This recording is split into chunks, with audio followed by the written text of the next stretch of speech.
Kita bahas bagaimana jalannya tadi sudah selesai sekitar pukul 11.30 sidang putusan selah dari 4 terdakwa kasus pembunuhan berencana Brigadir Yosua. Kita akan membahas lengkapnya bersama dengan Profesor Hipnu Nugroho, pakar hukum pidana Universitas Jenderal Sudirman. Prof, selamat siang. Hakim sudah menolak eksepsi dari 4 terdakwa kasus pembunuhan berencana Brigadir Yosua. Jauh sebelumnya banyak yang menilai ini akan terjadi, penolakan ini. Anda melihatnya seperti apa, Prof? Ya, karena di dalam pembuatan surat dakwaan itu merupakan reputasi jaksa penuntut umum, Mbak. Bahkan dari pengamatan kami selama ini membimbing mahasiswa, hampir 90% permohonan eksepsi itu ditolak. Ini artinya apa? Reputasi jaksa penuntut umum dipertaruhkan untuk bisa menggambarkan bagaimana lokus dan tempus deliktinya. Satu. Yang kedua adalah syarat formil, identitas mengenai orangnya. Karena apa? Dalam suatu sistem peradilan pidana, eksepsi itu adalah kontrol di dalam adjudikasi. Sehingga sebelum masuk suatu persidangan, sebelum masuk pembuktian, maaf ya, itu sudah jelas subjeknya dulu.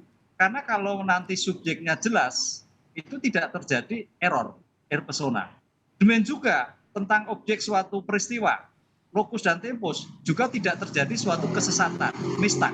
Nah, inilah desain di dalam KUHP, dalam suatu peradilan pidana itu ada dua kontrol di pra-adjudikasi dan kontrol di adjudikasi. Nah, disinilah tadi kita melihat Majelis Hakim Jakarta Selatan sudah menuntaskan bahwa surat dakwaan yang dibuat oleh penuntut umum memenuhi syarat formil dan material, sehingga permohonan eksepsi ditolak. Yang akhirnya besok kita masuk pada pembuktian. Nah, di pembuktian inilah baru nanti dinamikanya sangat tinggi, karena namanya suatu pembuktian adu argumentasi, adu kekuatan, adu beban bukti, apakah itu bukti mempunyai nilai atau tidak mempunyai nilai, dari situlah dari suatu pembuktian. Ini Mbak yang kita harus cermati dalam desain kitab undang-undang hukum acara pidana kita. Tapi tadi setelah sidang, kuasa hukum Sambo juga bilang dalam dakwaan jaksa masih ada beberapa peristiwa yang dinyatakan hilang 4 dan 7 Juli lalu. Apa yang kemudian bisa menguatkan pernyataan pihak Verdi Sambo? Apakah harus menunggu sidang pembuktian dengan saksi-saksi pada pekan depan, Prof? Iya, memang perdebatannya kan ada suatu lokus yang tidak diformulasikan, yaitu yang ada di Magelang. Yang ada di Magelang itu kan boleh dikatakan sebagai motif. Apakah ada suatu pelecehan seksual, kan begitu Mbak. Sebab pelecehan seksual yang dilaporkan di Jakarta Duren 3 itu tidak terbukti. Apa buktinya? Mabes Polri meng-SP3-kan, kan gitu. Ini yang jadi perdebatan. Tapi kalau melihat perspektif dari penuntut umum, melihatnya bahwa subjek pelakunya ada di Jakarta, korbannya juga di Jakarta, eksekusi kejahatan juga di Jakarta, saksi-saksinya juga di Jakarta. Disinilah maka formulasi lokus dan tempus rilisnya dijelaskan secara rinci di dalam pembuktian dalam perkara pembunuhan ini. Sehingga kayaknya memang agak tipis kalau terjadi ada suatu kekurang tepatan, baik syarat form material apapun formil. Formil identitas sudah pasti, tidak ada suatu kekeliruan. Berarti artinya ketika sidang pembuktian saksi pekan depan ini juga harus menguatkan apa-apa yang disampaikan oleh kuasa hukum Verdi Sambo. Kejadian di Magelang?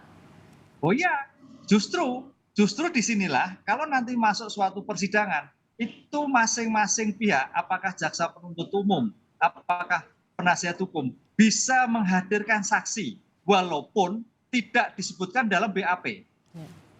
Di dalam pasal 160 KUHP ayat 1 huruf C, semua saksi baik yang meringankan maupun yang memberatkan oleh penasihat hukum maupun oleh penuntut umum, baik yang ditulis maupun yang tulis, bisa dapat didengar keterangannya sebelum putusan dijatuhkan.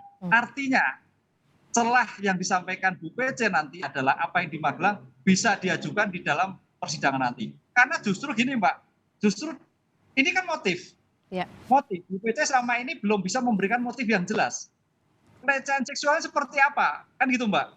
Nah, di sanalah nanti kalau memang Bu Pece bisa memberikan suatu pembuktian yang konkret itu artinya gini, Bu Pece kan sudah mengaku dalam undang-undang kekerasan seksual namanya korban itu sebagai alat bukti yang sah, Mbak.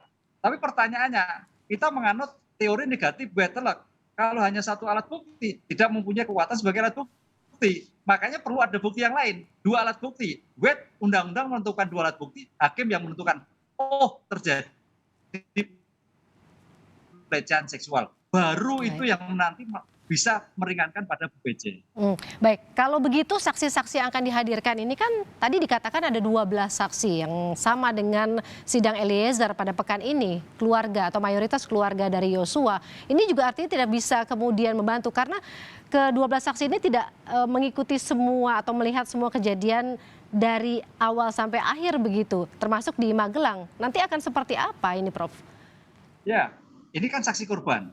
Ya, saksi korban memang tidak mengetahui, tapi paling tidak mendengar, kan gitu. Di dalam pasal 160 ayat 1 huruf B, saksi yang pertama diperiksa adalah saksi korban. Dan saksi korban itu mungkin hanya mendengar, hanya katanya, hanya melihat suatu sekilas, kan gitu. Dalam perkembangan putusan Mahkamah Konstitusi, namanya saksi itu tidak harus apa yang ia lihat didengar. Mendengar pun bisa sepanjang, nah ini, sepanjang pendengaran tersebut diikuti dengan bukti yang lain. Artinya ada selaras bukti yang mendukung dari pendengaran yang bersangkutan.